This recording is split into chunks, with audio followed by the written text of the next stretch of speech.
pemilihan entres agar tumbuh tunas raja.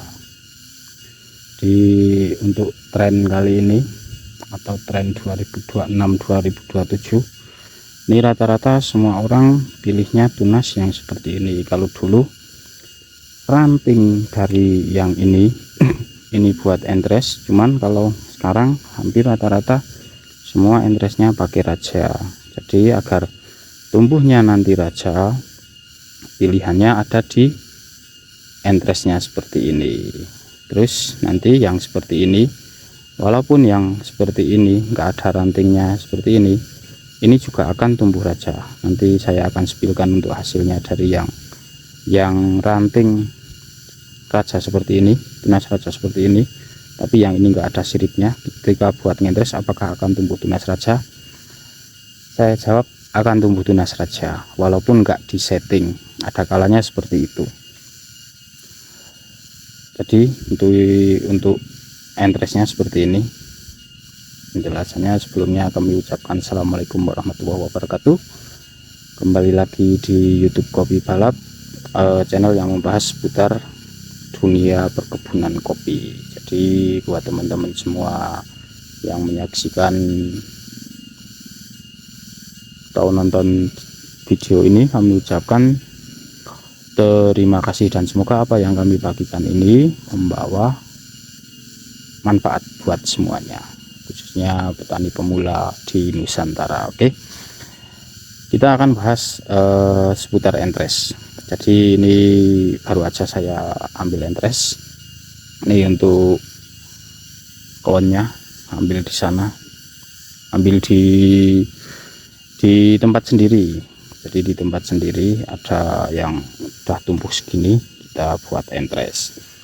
Jadi yang biasanya dipertanyakan itu apakah tunas yang enggak ada siripnya ini akan keluar raja? Itu jelas akan keluar raja. Contohnya seperti ini. Nih. Di sini ada 4 sambungan, 4, 1, 2, 3, 4. Dan contohnya yang ini enggak ada siripnya, ini kelihatan, ini enggak ada siripnya, tapi tumbuh pertama ini langsung keluar sirip. Kok bisa begini? Ini kenapa? Jadi penjelasannya sebentar. Terus yang ini juga enggak ada siripnya, tapi ini mungkin nanti akan kita biarkan sampai 4 tahun. Ketika kita 4 tahun tidak keluar sirip, ini akan kita potong, lakukan penyetingan biar yang di bawah sini tumbuh tunas raja. Terus yang ini juga masih 1-2 tahun seperti ini juga belum memunculkan sirip. Cuman kalau yang ini langsung memunculkan sirip. Jadi ketika teman-teman entresnya dari tunas raja seperti ini, biasanya tunas raja itu siripnya yang ini kan aktif 1, 2, terus enggak ada siripnya seperti ini. Walaupun ini buat entres, ini contohnya yang tadi itu akan tumbuh tunas raja. Kita nggak perlu setting-setting. Ada kalanya kita juga melakukan penyetingan. Kalau saya biasanya nunggu 3-4 tahun dulu. Ketika tidak tumbuh sirip itu biasanya saya potong. Contohnya kemarin udah saya praktekin untuk videonya, bisa cek di YouTube yang pernah saya upload. Di sana kita bahas semua dari cara setting agar keluar tunas rajanya dan lain sebagainya, cara pemangkasannya dan cara menumbuhkan tunas rajanya. Kalau pengalaman saya itu seperti itu.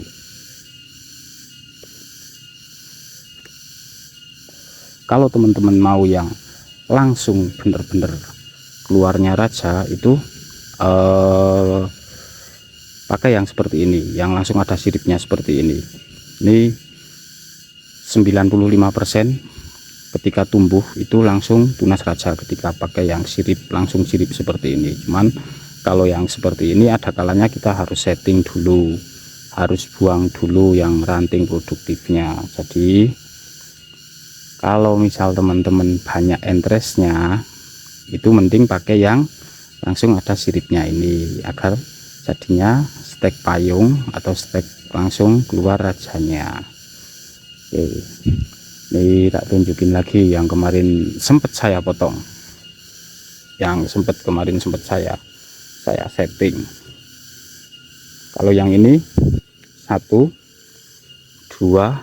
ini gak ada siripnya, yang ini pun gak ada siripnya, cuman ini alhamdulillah langsung keluar raja. Bahkan yang ini ada tiga ranting seperti ini. Untuk klonnya nih saya lupa, mohon maaf.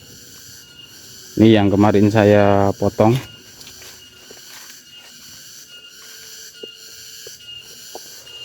Karena yang ini enggak tumbuh raja.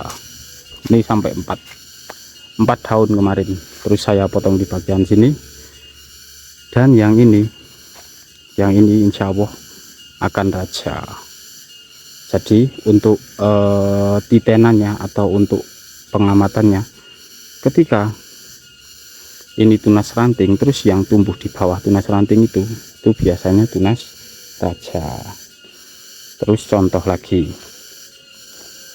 lagi yang langsung tumbuh tunas raja, nih yang seperti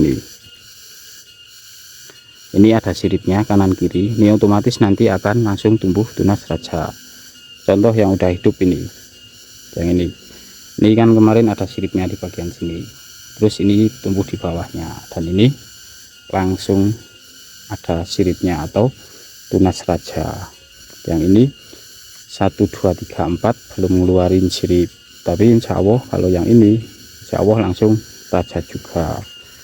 Terus tak spilin lagi yang ini juga nih. Kalau yang ini grade AB, jadi yang satu ada siripnya, yang satu enggak ada seperti ini. Kalau yang ada siripnya seperti ini, otomatis tumbuhnya langsung raja seperti ini. Terus kalau yang ini masih 50-50, karena mungkin ini ranting produktif dulu, karena ini belum, karena di bagian sini ini enggak ada rantingnya, jadi ranting produktif dulu. Nanti ketika kita potong di bagian sini, ini akan di bawahnya sini akan tumbuh tunas raja. Cuman yang ini saya biarin dulu karena udah ada stekan yang ini. Yang ini juga raja. Ini contohnya. Bentar dulu. Nih. Kemarin ini ada rantingnya 1 2, terus ini tumbuhnya langsung raja. Langsung raja seperti ini. Jadi pada kesimpulannya, ketika teman-teman mau lakukan okulasi atau stek, ketika maunya tumbuh tunas raja, pakailah yang grade A. Grade A itu yang langsung ada sirip-siripnya. Kalau teman-teman pakai yang grade B, itu kadang kita harus setting dulu. Cuman kalau yang ini contohnya yang grade AB, yang grade AB itu yang satu keluar sirip, yang satu enggak. Cuman ini walaupun ini enggak keluar sirip, ini akan jadi raja karena udah mengeluarkan sirip. Dan yang ini juga mengeluarkan sirip seperti ini. Dan yang ini belum tumbuh, yang ini pun juga belum tumbuh, tapi insya Allah ini hidup.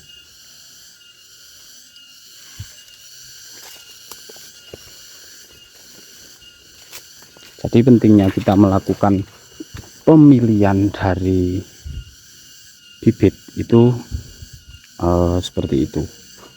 Kesimpulannya seperti ini. Nih contohnya kan yang ini kan nggak keluar sirip, tapi tadi walaupun nggak keluar sirip seperti ini, ketika kita ambilnya dari tunas yang seperti ini, itu biasanya akan keluar raja. Oke, Gitu aja kontennya. Terima kasih buat semuanya, sehat terus, lancar terus rezekinya. Wassalamualaikum warahmatullahi wabarakatuh. Salam kopi balap, gasken.